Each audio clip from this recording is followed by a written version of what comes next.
Marian kalau dia menikah dengan Jan Peter, sehebat apapun keluarganya dan dirinya, dia akan dikucilkan dari masyarakat pribumi.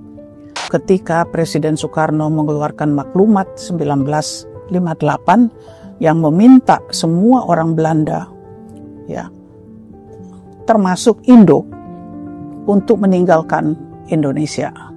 Jadi Anda bisa melihat bahwa berbagai keputusan politik pada tingkat nasional bisa sampai menghancurkan pada suatu keluarga batik.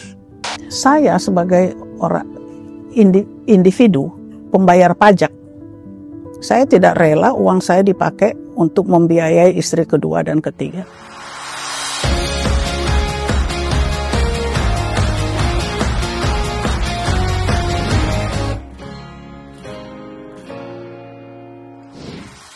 Halo Sobat Kompas, kembali lagi di segmen Tamu Kita, edisi bersama penerbit buku Kompas. Kali ini kita akan membahas seputar kisah perempuan pada masa kolonial hingga pasca kemerdekaan, yang tentunya banyak sekali mungkin jarang ditulis dalam catatan sejarah.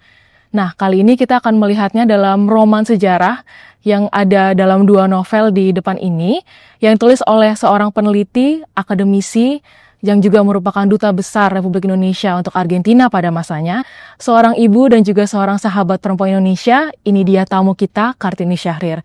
Selamat pagi, Bu. Halo, Bu. Selamat pagi. Gimana akhir ini kesibukannya?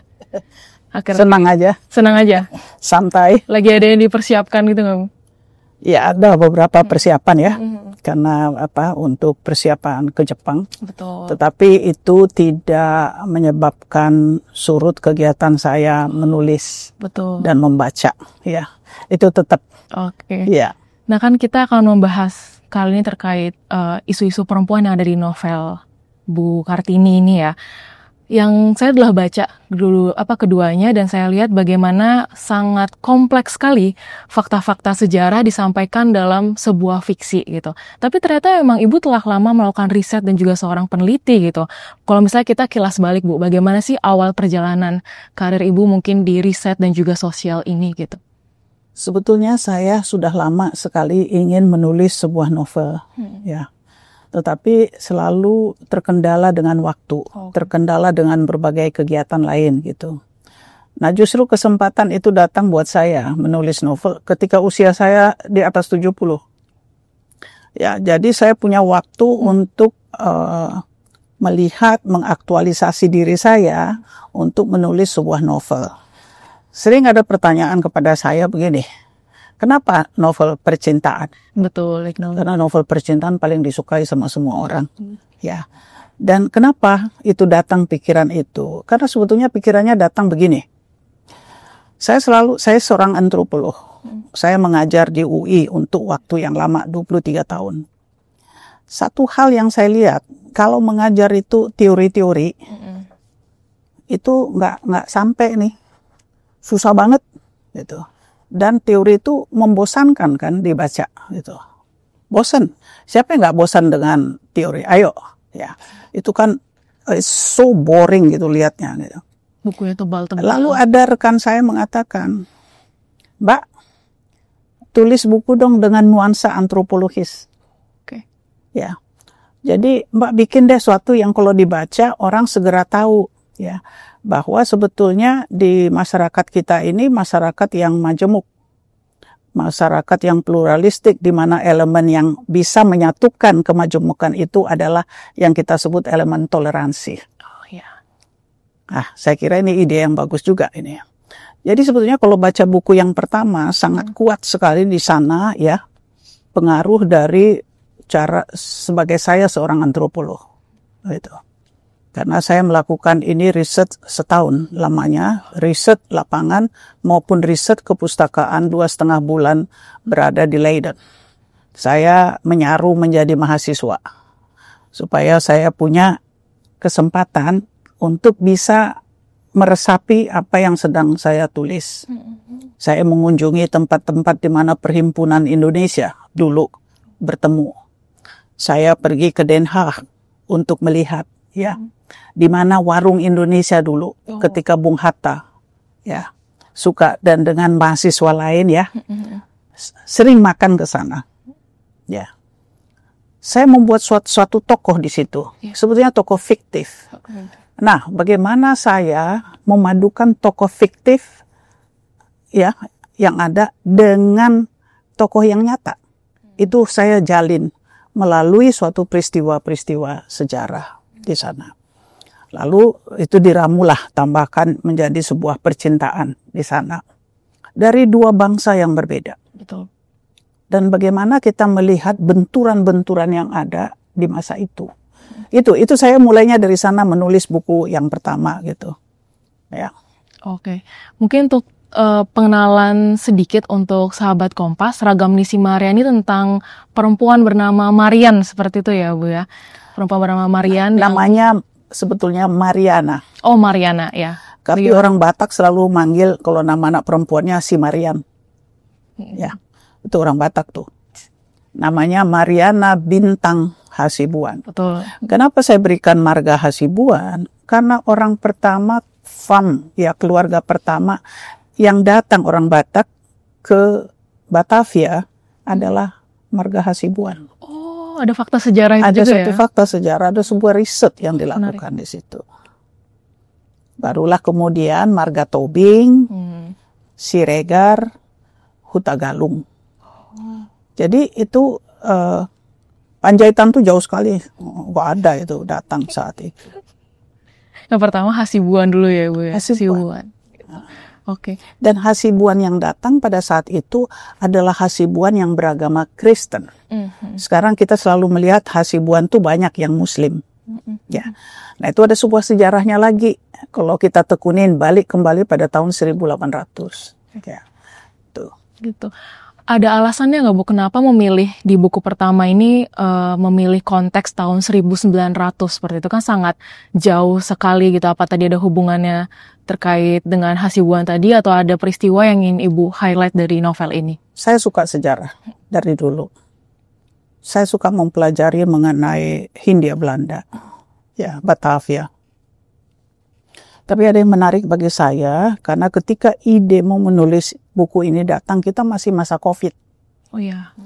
Nah, saya ingin membandingkan, makanya buku saya yang ketiga nanti adalah akan banyak berisi mengenai riset survei saya soal COVID.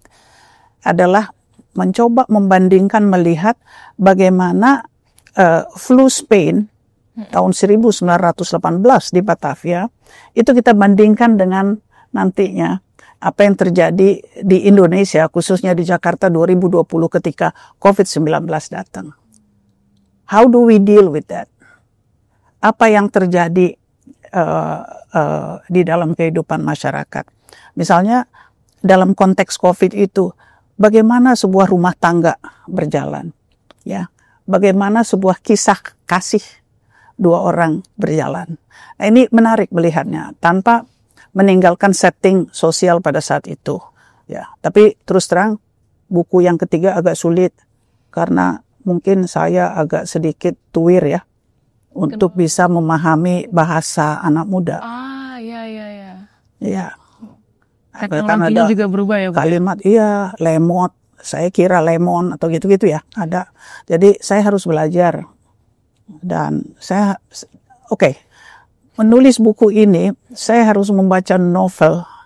Dari novel Pujangga Baru sampai novel Picisan.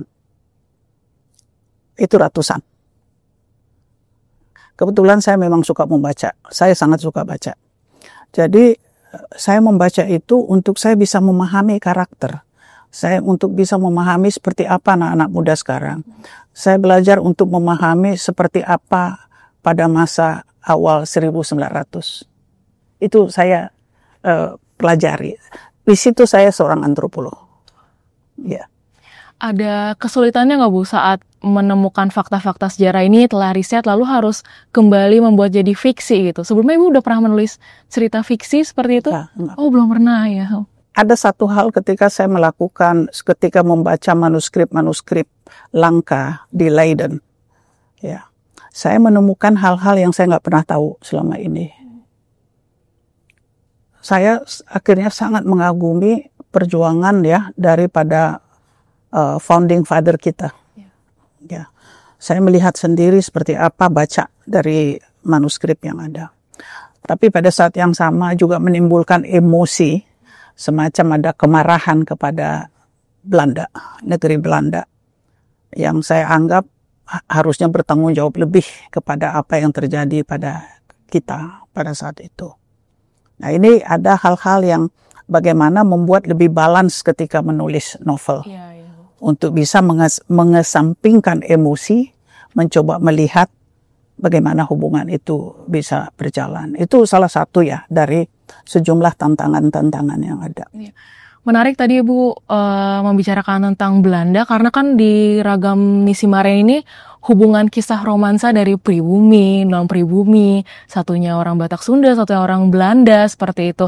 Apa sih yang ingin Ibu sampaikan dari hubungan yang mungkin kesenjangan sosialnya sangat jauh ya, seperti itu? Dulu menarik ya, ada kolega saya bilang begini, Buker, kalau nyari perempuannya jangan cari perempuan Jawa dong, capek katanya. Di dalam banyak buku-buku novel kerjanya diinjek-injek melulu, ya kan? Karena jadi semacam nyai ya, ya jadi istri simpanan dari para officer Belanda gitu. Memang itu ada ceritanya. Cari yang lain gitu. Saya pikir-pikir, saya juga nggak mengerti budaya Jawa terlalu banyak ya. Jadi saya pikir ada tantangannya. Coba saya ambil buru Batak. Ya. Ini menarik. Nah, lalu saya kemas bahwa perempuan Batak itu berpendidikan, sangat berpendidikan, datang dari keluarga amat sangat kaya. Ya, dia berbahasa Belanda, berbahasa Inggris dengan sangat baik. Ya, toh? Itu latar belakang keluarganya. Ibunya datang dari Sunda, seorang Sunda. Sengaja saya pilih Garut. Kenapa Garut? Kenapa, Bu? Karena Garut pada tahun 1700 menjadi basis daripada VOC, ya, untuk pusat untuk menanam kopi yang menjadi kemudian ya yang menjadi kekuatan Belanda karena menguasai 70% pasar dunia pada saat itu. Tanpa kopi itu Amsterdam tidak akan seperti sekarang. Itu yang juga membuat saya terenyuh, ya. Hebatnya kita dijajah, ya. Tanpa itu kota seperti Amsterdam itu nggak muncul seperti sekarang. Nah, saya ambil Garut di sana. Ibunya dari Marian adalah seorang perempuan bangsawan. Jadi dia memenuhi semua kriteria dari seorang Bumi Putra. Ya. Nah, sekarang saya hadapkan dengan seorang lelaki Belanda. Saya sengaja pilih dia bekerja di Garut sebagai ahli pertanian. Dia tamat insinyur dari Wageningen. Wageningen itu adalah yang banyak kemudian memberikan warna pada IPB. Ya, saya ke Wageningen untuk melihat tempat itu seperti apa. Nah, itu saya gambarkan, dan saya gambarkan juga Jan Pieter, tokoh utama itu, dia lahir di Garut ketika bapaknya juga bertugas di Garut. Jadi dia juga meresapi budaya Priangan. Nah, saya buat dua tokoh itu, dan kemudian kita lihat dalam situasi kolonial pada saat itu, apa yang terjadi jika seorang perempuan pribumi jatuh cinta dengan seorang laki-laki officer. Kalau dalam banyak cerita selalu digambarkan vertikal. Si perempuan di bawah susah hidupnya, nggak punya apa-apa, dia mengabdi gitu ya. Kalau ini nggak, dia lebih kaya dari si laki-laki ini.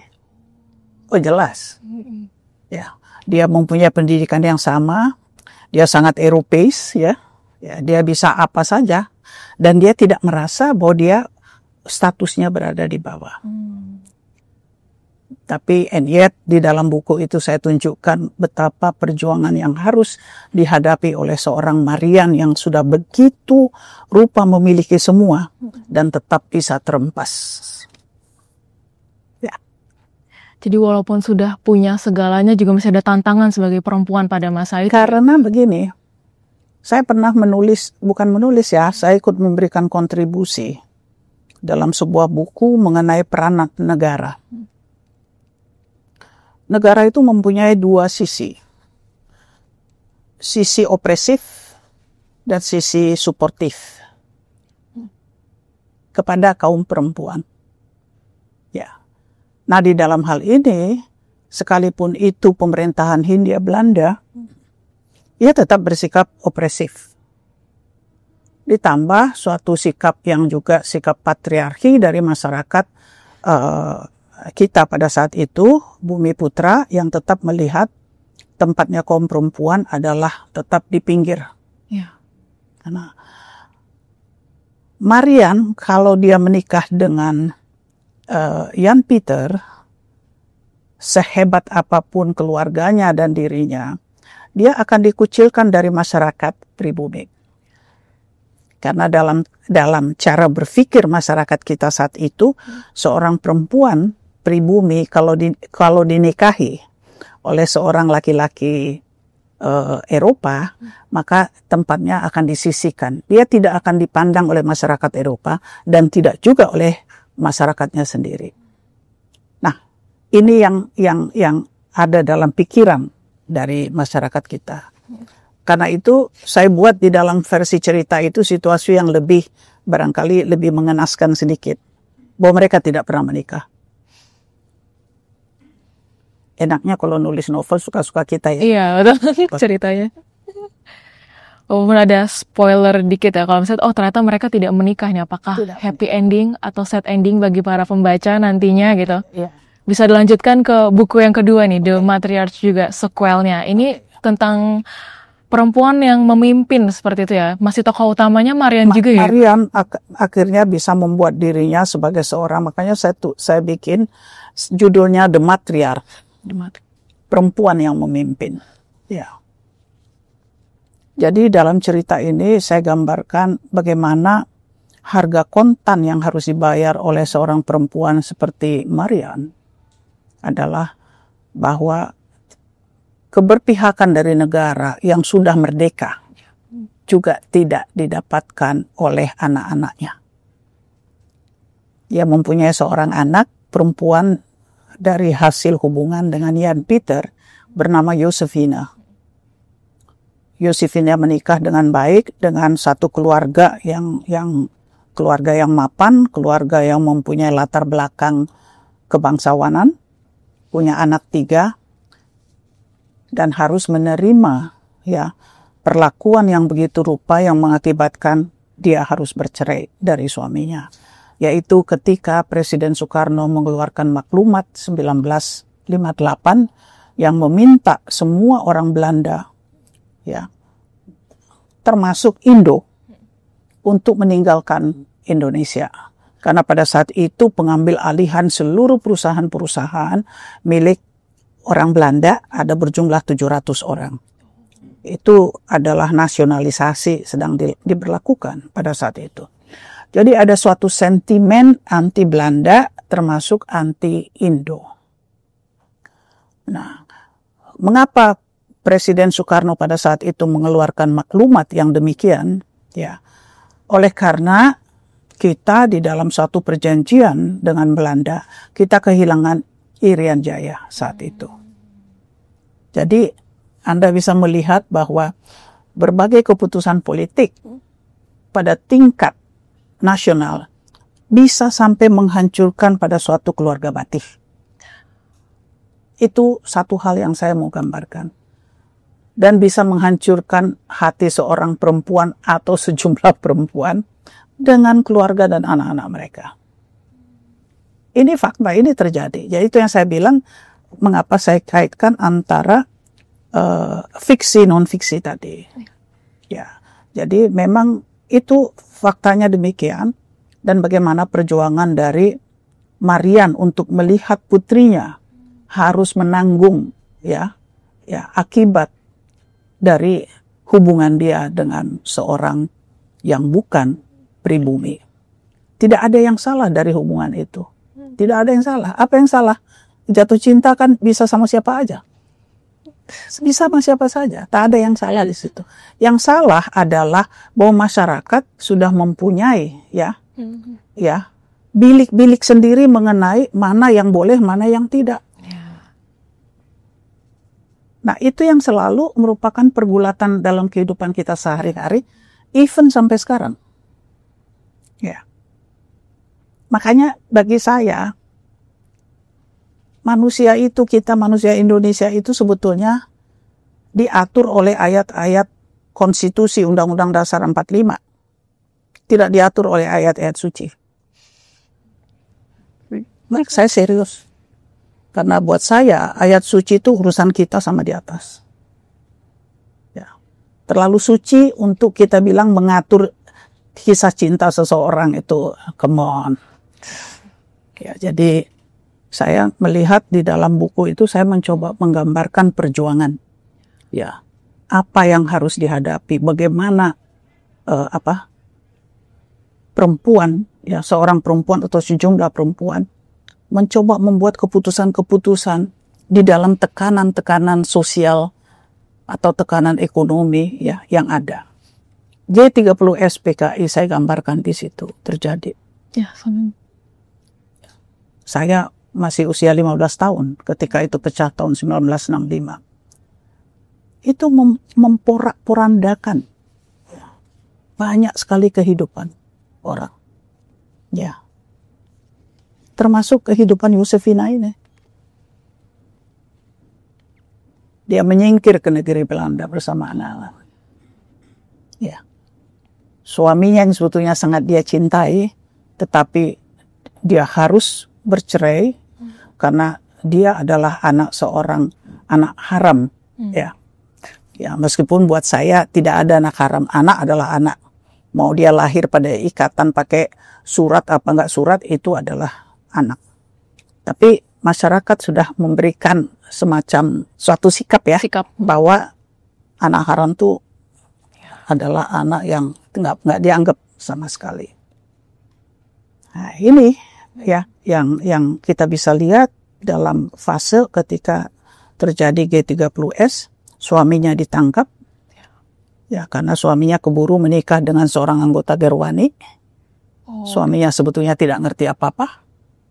Ya.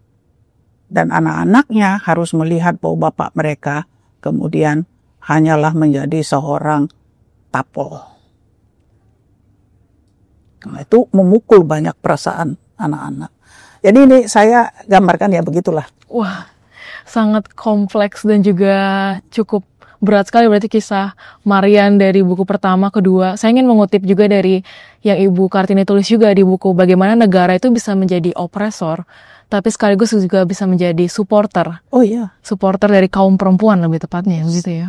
Saya dalam buku kedua, walaupun sekilas lintas, saya harus mengatakan bahwa Ibu Tien Soeharto sebagai seorang First Lady adalah orang yang adalah supporter bagi kaum perempuan. Lepas dari apapun segala kritik, kita harus bisa membedakan ya antara kritik terhadap satu hal dan apa yang positif dilakukan. Waktu masa Bu Tien, mana ada berani pejabat-pejabat menunjukkan bahwa mereka beristri dua? Nggak ada. Ada itu peraturan PP 10. Ya kan? Sebetulnya harusnya begitu. Tapi sekarang ini ada itu parlemen, coba pelantikan parlemen, bawa istri tiga-tiganya. Pertanyaan kita kan cuma satu. Dengan segala hormat saya, ya, orang boleh mengatakan itu hak mereka untuk punya istri lebih dari satu. Atau agama membolehkan. Ya, tapi saya bicara konstitusi Undang-Undang Dasar 45. Saya sebagai orang individu pembayar pajak, saya tidak rela uang saya dipakai untuk membiayai istri kedua dan ketiga. Saya tidak mau. Mereka yang di public office, adalah orang-orang yang dibiayai oleh negara, digaji oleh negara. Betul. Kenapa nggak ada dapat izin dari kita kalau dia mau menikah? Or nggak usah dibawa-bawa dah. Nah, itu yang saya berikan satu plus kepada Ibu Tin. Ibu Tin tidak ada yang berani pada masa Ibu Tin, ya, pada masa sebagai First Lady menunjukkan, hey, saya punya simpenan, saya punya istri, saya punya apa. Karena bagi saya sebetulnya lepas dari apapun itu merendahkan kaum perempuan. Apapun alasannya, itu pendapat saya. Orang lain boleh punya pendapat lain. Tapi sebagai saya membayar pajak pada negara, saya akan mengatakan loud and clear, saya tidak terima seorang menteri, anggota DPR, ya, mau mamer-mamerkan bahwa mereka punya istri lebih dari satu. Karena mengurus satu istri aja orang cenderung korupsi kok. Itu. Jadi kira-kira itu ini yang mau saya sampaikan. Dari kedua buku ini ya Bu ya? Apa? Yang dari kedua buku ini yang disampaikan juga gitu. Tadi kan kita membahas dari bagaimana keputusan pemerintah itu mempengaruhi kaum perempuan gitu. Tapi yang mau di-highlight juga dari buku ini adalah ketika kita membicarakan kekuasaan, menjadi seorang pemimpin gitu, kita lupa bahwa ibu rumah tangga memiliki peran yang sangat besar dalam keluarga. Kadang juga seringkali memimpin seperti Marian seperti ini ya Bu. Menurut pandangan Ibu seperti apa terkait hal ini? Saya kira iya. Dalam kapasitasnya perempuan itu pemimpin. Apakah dia menjadi pemimpin pada keluarga patihnya, pada anak-anaknya, atau pada keluarga luas, atau lebih luas lagi pada komunitas, atau barangkali negara. Tapi dia dari sejak awal dia sudah belajar memimpin. Dia menjadi organizer. Karena mengurus anak itu kan perlu leadership. Betul. Perlu panutan. Nggak bisa begitu aja. Ya. Jadi kita saja yang taken for granted mengenai fungsi dari seorang perempuan atau fungsi seorang ibu, ya, di dalam rumah tangga. Karena kita tidak pernah menghitung rumah tangga, ya, mempunyai kontribusi yang besar bagi SDM kita. Oke. Kisah Marian ini kan membentang ya dari masa kolonial sampai nanti mungkin akan dekat ke masa-masa sekarang juga gitu. Dari Bu Kartini ada nggak mungkin luka sejarah gitu yang masih beresonansi sampai hari ini? Mengenai perempuan di Indonesia gitu. Apakah ada pola yang masih terulang atau mungkin peraturan-peraturan yang masih menekan perempuan hingga saat ini? Menarik ya, saya lihat ya. Kan selalu ada anggapan kita yang linear, menganggap bahwa kalau dari zaman Hindia Belanda sampai masuk milenia ketiga, mestinya perempuan itu lebih lebih punya tempat, lebih ke depan. Saya harus mengatakan iya dan tidak. Ya, karena itu penting bagi saya melihat setting. Di masa pemerintahan, di masa Hindia Belanda, yang pada saat itu menjadi hal yang penting adalah mengenai siapa yang menjajah, siapa yang terjajah. Hubungan itu di sana. Orang nggak tanya soal agama, orang nggak tanya soal lain. Kepada masa ketika terjadi G30S, ya, yang ditanya adalah ini orang terlibat apa enggak? Keluarga ini terlibat terafiliasi enggak sama sama PKI misalnya? Orang takut sekali. Ya. Pencuri-pencuri ayam kan takut sekali kalau diteriakin, ya, kalau dikejar. PKI lu, PKI gitu. Kan karena akibatnya kan luar biasa. Nah, itu ada fase-fasenya lagi. Nah, fase yang sekarang saya notice, Pak ini kan, orang tiba-tiba jadi agamais. Beragama sekali. Apakah luarnya atau sampai ke dalamnya saya nggak tahu. Saya tidak berani itu. Tetapi itu mempunyai suatu konsekuensi logis bagi posisi perempuan. Ya. Agama bagi saya mengajarkan keteduhan, kedamaian. Agama bagi saya mengajarkan toleransi, ya.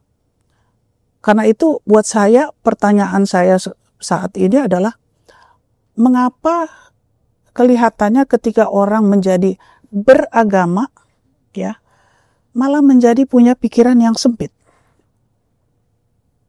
Sekali lagi pandangan saya pribadi, barangkali orang lain berpendapat lain, ya. Karena itu di buku ketiga itu akan tampak nanti, ya, sikap dan pandangan saya mengenai masyarakat sekarang. Memang banyak sekali kemajuan bahwa yang berpendidikan banyak, perempuan-perempuan berpendidikan, yang sudah di public office, ya, di ranah publik juga banyak. Nah, yang menjadi anggota-anggota DPR, ya, DPRD 1, 2 itu juga banyak, semua kita syukurin.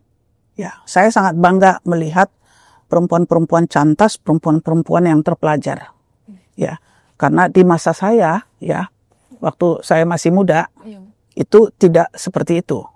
Jadi satu hal yang harus kita syukuri. Tapi pada saat yang sama, saya juga mempertanyakan relevansi daripada pendidikan yang ada. Relevansi daripada pergaulan networking yang kesempatan yang diberikan bagi kaum perempuan. Mengapa kaum perempuan, ya, seringkali yang terjadi membuat dirinya kemudian menjadi tertutup dalam pengertian cara berpikir, ya kan? Iya, Bu. Yang mengatakan, aduh saya nggak bisa, saya harusnya nggak demikian, kan? Saya nggak enak ini, nggak enak itu, gitu. Saya kira nggak bisa. Nah, ini pada akhirnya saya rasa buku saya ini secara tidak langsung sebenarnya membantah suatu pendapat bahwa progres itu sifatnya linear. Secara teori, ya, linear. Tapi dia fluktuatif. Menarik karena mungkin akses pendidikan sudah mulai lebih terjangkau, tapi secara mental kita semakin lemah seperti itu ya, Bu. Mungkin perempuan-perempuan. Ya, karena ini pengaruh daripada peran negara. Nah, ya. Ya, itu saya bilang nggak main-main loh peran negara. Orang selalu memisahkan peran negara dengan keberadaan seseorang entitas pada tingkat yang paling mikro. Ya. Saya pikir tidak. Peran negara besar. Peran seorang first lady besar. Ya.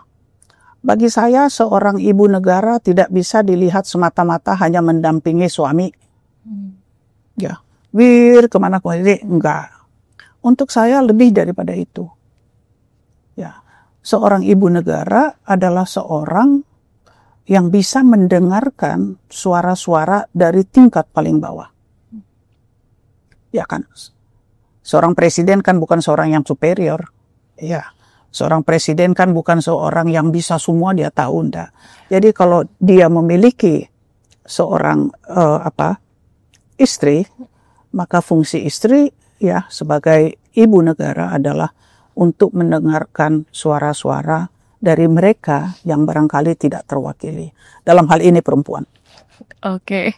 Nah, Oke. Bu Kartini, kita akan menuju ke pertanyaan terakhir, Bu. Nih, jika Marian adalah sebuah cerminan zaman, apa kira-kira warisan yang ingin Ibu sampaikan kepada para pembaca, khususnya mungkin Gen Z perempuan di luar sana, tentang kisah Marian di buku pertama, kedua, dan yang akan datang ini, buku ketiganya?